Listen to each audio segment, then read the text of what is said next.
نحمده ونصلي وسلم على رسوله الكريم اما بعد فاعوذ باللہ من الشیطان الرجیم بسم اللہ الرحمن الرحیم۔ جناب محمد رسول اللہ صلی اللہ علیہ وسلم کی خدمت اقدس میں حضرت عمر فاروق رضی اللہ تعالی عنہ حاضر ہوئے۔ فرمایا یا رسول اللہ صلی اللہ علیہ وسلم، مجھے دنیا کی ہر چیز سے زیادہ عزیز آپ ہیں، یعنی تمام دنیا سے زیادہ مجھے محبت آپ سے ہے۔ جناب محمد رسول اللہ صلی اللہ علیہ وسلم نے فرمایا عمر، ایمان کامل ہوتا ہے جو اپنے آپ سے زیادہ عزیز اور محبت جو بندہ مجھ سے رکھتا ہے۔ حضرت عمر فاروق رضی اللہ تعالی عنہ نے فرمایا مجھے قسم ہے اس ذات کی جس نے آپ پر کتاب کو یعنی قرآن کو نازل فرمایا کہ مجھے اپنے آپ سے زیادہ محبت، میں اپنے آپ سے زیادہ عزیز آپ کو رکھتا ہوں۔ جناب محمد رسول اللہ صلی اللہ علیہ وسلم نے فرمایا عمر، تمہارا ایمان کامل ہو گیا۔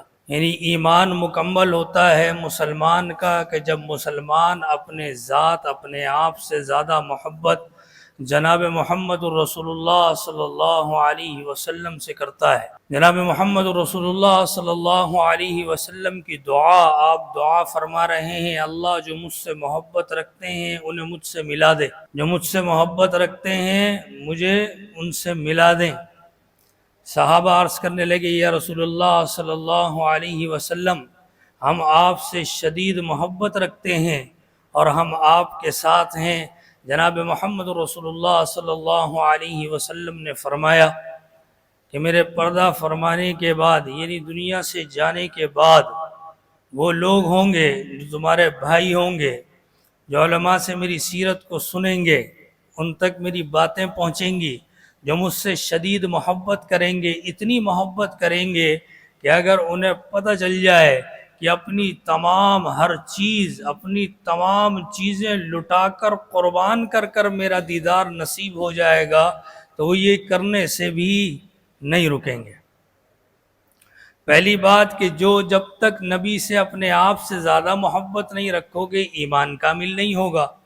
دوسری بات کہ اس دعا، یہ جو دعا آپ علیہ السلام نے مانگی، اس دعا کے اس دائرے میں اور آپ ہم اپنا محاسبہ کریں کہ آتے ہیں کہ اتنی شدید محبت کہ آپ علیہ السلام سے کہ ہم اپنی ذات، اپنا آپ چھوڑ کر اللہ کے نبی علیہ السلام کے طریقے کو اپنے آپ سے، اپنی خواہشات سے، اپنے معاملات سے سب سے آگے رکھیں۔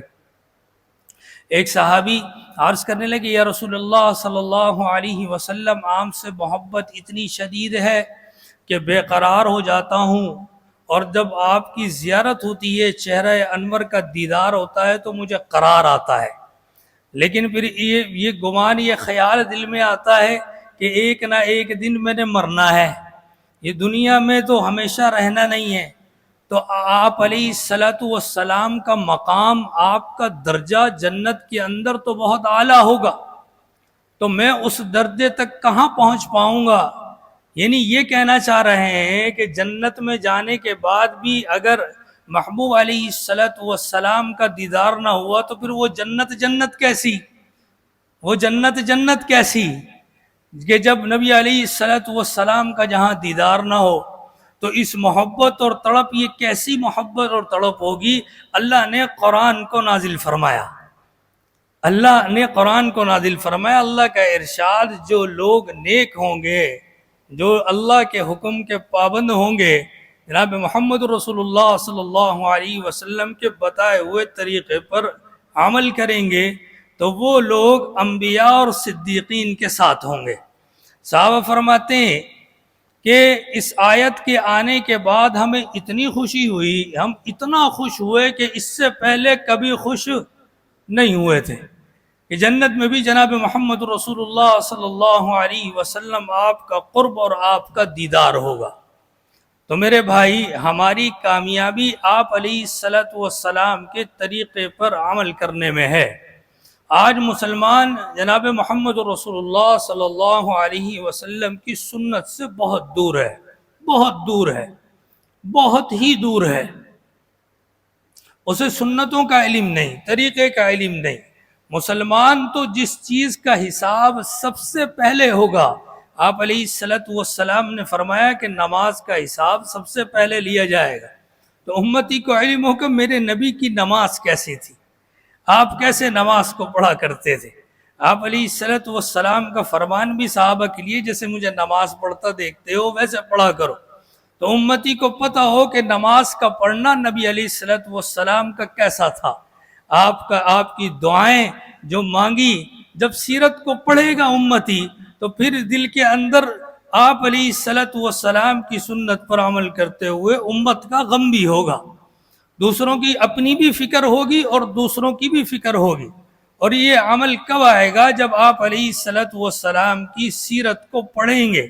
آج کل تو اتنی آسانی ہے بھائی کہ اس کو سن بھی سکتے ہیں کہ آدمی اس کو سن لے کے، پڑھنا تو ایک طرف مشکل، آدمی سن بھی سکتا ہے کہ بھائی سن لیں، وہ سیرت کو سنیں، پھر اس سیرت کو اپنائیں، اس پر عمل کریں، اس کے سوا کامیابی ہے نہیں۔ علماء نے کتابوں میں لکھا ہے کہ جب حلیمہ جناب محمد رسول اللہ صلی اللہ علیہ وسلم جب آپ چھوٹے ہیں انہیں لے کر چلتی ہیں، جب آ رہی تھی تو سواری لاغر تھی، چل بھی نہیں سکتی تھی، اور جب واپس جا رہی ہیں انہیں لے کر تو یہ ان کے شوہر نے کہا کہ آپ لے کر پیچھے بیٹھیں، تو یہ پیچھے لے کر بیٹھتی ہیں، سواری چلی نہیں، تو انہوں نے کہا کہ اس بچے کو لے کر آپ آگے بیٹھیں، جناب محمد رسول اللہ صلی اللہ علیہ وسلم، تو آپ لے کر آگے بیٹھی، تو یہ سواری اٹھی اور دوڑنے لگی۔ جو پہلے دائیاں آئی تھیں وہ ان سے پہلے پہنچ گئی تھی اور اپنے سفر پر نکل پڑی تھی، اور ان کی سواری کمزور تھی جو دیر میں آئی، تو یہ جب آگے لے کر جناب محمد رسول اللہ صلی اللہ علیہ وسلم کو لے کر بیٹھی تو سواری اٹھی اور دوڑی، اور ایسی دوڑی کہ ان دوسری سواریوں کو بھی اس نے پیچھے چھوڑ دیا ہے۔ تو ایک دائی کہنے لگی حلیمہ سواری کیا بدل لی ہے؟ تو انہوں نے کہا سواری نہیں بدلی، سوار بدل گیا ہے۔ کیا فرمایا؟ سواری نہیں بدلی، سوال بدل گیا ہے۔ اور سبق دیکھیں کہ میرے اور آپ کی زندگی کے اندر بھی آپ علیہ الصلوۃ والسلام کا طریقہ ہم سے آگے ہوگا تو ہماری زندگی کی گاڑی چلے گی، یہ طریقہ ہم سے آگے ہوگا تو یہ گاڑی چل کر جنت پہنچے گی، اور اگر یہ طریقہ آگے نہ ہوا، اس طریقے کو ہم نے اپنی کمر کے پیچھے چھوڑ دیا، پس پوچھ ڈالا، تو دنیا کے اندر بھی ذلت و رسوائی ہے اور آگے بھی ذلت و رسوائی ہے، کامیابی نہیں۔ کامیابی جناب محمد رسول اللہ صلی اللہ علیہ وسلم کے طریقے میں ہے، جس طریقے کو میں نے اور آپ نے سمجھنا، اس کو پڑھنا، اس کو سمجھنا، اس پر عمل کرنا ہے، اس کے سوا کامیابی نہیں ہے۔ تو بھائی زیادہ سے زیادہ کوشش کی جائے آپ علیہ الصلوۃ والسلام کی سیرت کو پڑھنے کی، سننے کی، اس پر عمل کرنے کی، اس کے علاوہ دوسرا کوئی حل نہیں ہے جنت کو پانے کا اور آپ علیہ الصلوۃ والسلام کا قرب اور دیدار کا۔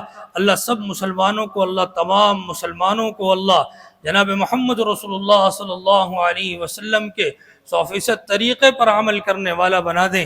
وآخر دعوانا الحمد للہ رب العالمین۔